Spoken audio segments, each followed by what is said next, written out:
आज के वीडियो में बात करने वाले गीज़र के बारे में, इसके अंदर की वायरिंग किस तरह से होती है और इसके अंदर कौन कौन से पार्ट लगे होते हैं, तो इसके बारे में पूरा बताऊंगा। अगर वीडियो अच्छे लगे तो लाइक कर देना और हमारे चैनल को सब्सक्राइब कर दो।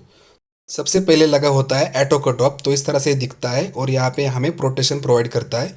उसके बाद यहाँ पे लगा होता है थर्मोस्टेट, इसमें हम टेम्परेचर को सेट कर सकते हो और ये भी हमें यहाँ पे प्रोटेक्शन देने का काम करता है।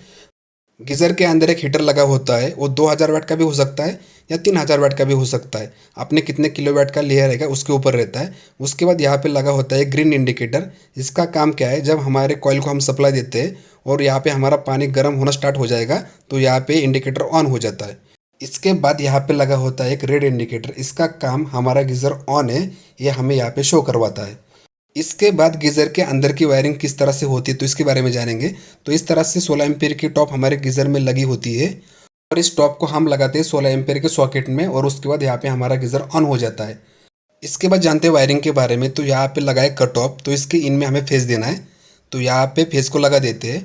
उसके बाद ऑटो कट ऑफ के आउट से हमें एक फेस वायर जोड़ना है थर्मोस्टेट के इन में, तो यहाँ पे इसका कनेक्शन कर लेते हैं। तो इस तरह से यहाँ पे इसका कनेक्शन हो गया इन के थर्मोस्टेट का। अभी इसके बाद थर्मोस्टेट के आउट से एक वायर हम देंगे, फेज वायर हम देंगे कॉइल को, हीटर कॉइल को, तो यहाँ पे इसको जोड़ देते हैं। तो इस तरह से ये फेज वायर का कनेक्शन हो गया हमारा, तो यहाँ पे आप देख सकते हैं। उसके बाद यहाँ पे इंडिकेटर लगी है दोनों भी, इन दोनों भी इंडिकेटर को हमें यहाँ पे फेज देना पड़ेगा।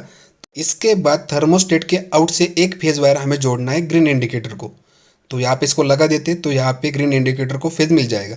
उसके बाद यहाँ पे लगा है रेड इंडिकेटर, इसको हमें फेज देना है ऑटो कट ऑफ के आउट से, तो यहाँ से हम एक फेज वायर लेंगे और यहाँ पे इसको जोड़ देंगे। यहाँ पे हमारा फेज का कनेक्शन हो गया। इसके बाद कनेक्शन करेंगे हम न्यूट्रल वायर का, यहाँ पे हमें एक न्यूट्रल वायर देना पड़ेगा।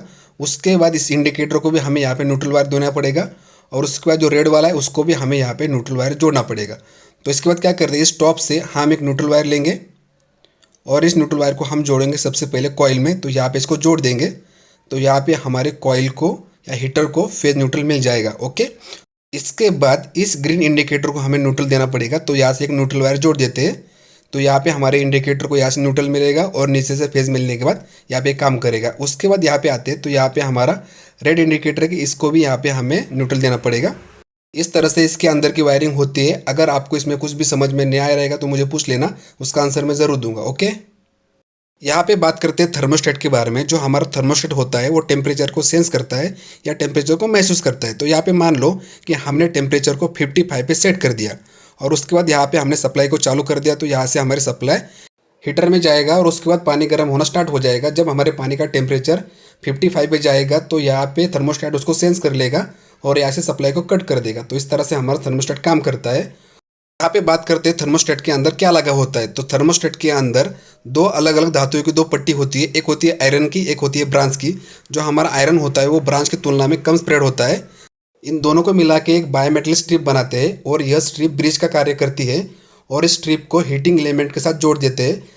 जब ब्रिज हमारा नीचे रहेगा तो उसमें से इलेक्ट्रिकल करंट फ्लो हो जाएगा और हमारा पानी गर्म होना स्टार्ट हो जाएगा और पानी का टेम्परेचर 55 पे जाने के बाद उसमें जो धातु की दो पट्टियाँ लगी होती है वो गर्म होने के कारण एक दूसरे से अलग हो जाती है और वहाँ पे हमारी सप्लाई कट हो जाती है। सप्लाई कट होने के कारण हमारे गीज़र में कुछ भी प्रॉब्लम होता नहीं है।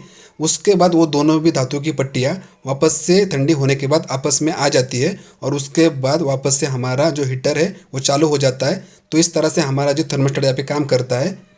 यहाँ पे मान लो कि हमारा थर्मोस्टेट खराब हो गया, तो यहाँ पे जो हमारा ऑटो कट ऑफ है तो यहाँ से आउटपुट से सप्लाई कट कर देगा और यहाँ पे हमारी सप्लाई आगे नहीं जाएगी और यहाँ पे हमारे गीज़र में कुछ भी प्रॉब्लम नहीं होगी।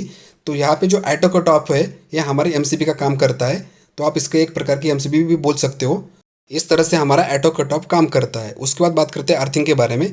तो यहाँ पे जो बड़ी टर्मिनल लगी है तो यहाँ पे हमें अर्थिंग का कनेक्शन करना होता है। जो हमारा गीज़र होता है उसके साथ हमें बॉडी के साथ अर्थिंग का कनेक्शन करना होता है। जब हम गीज़र को परचेस करते हैं और परचेस करने के बाद उसे घर पे लेके आते हैं, जब उसका इंस्टॉलेशन करेंगे तो उस पर लिखा होता है कि आपके घर में अर्थिंग का कनेक्शन नहीं रहेगा तो आप इसको लगाओ मत, क्योंकि अर्थिंग का कनेक्शन बहुत ही ज़रूरी है इसके लिए। नहीं तो कभी कभी पानी में करंट भी उतर सकता है या हमारे जो कॉइल है उसमें कुछ प्रॉब्लम हो गई तो आपके साथ कुछ दुर्घटना भी हो सकती है। तो इसलिए आपके घर में अर्थिंग का कनेक्शन होना बहुत ज़रूरी है। तो यहाँ पे आप इस तरह से अर्थिंग का कनेक्शन करके फिर इसे इंस्टॉल करो। इस तरह से गीज़र की वायरिंग होती है। अगर इसमें आपको कुछ समझ में नहीं आया रहेगा तो कमेंट बॉक्स में पूछ लेना, उसका आंसर ज़रूर दूंगा। और ये वीडियो आपको अच्छी लगे तो लाइक कर देना और हमारे चैनल को सब्सक्राइब कर दो और इस वीडियो को अपने सभी दोस्तों के साथ शेयर भी कीजिए।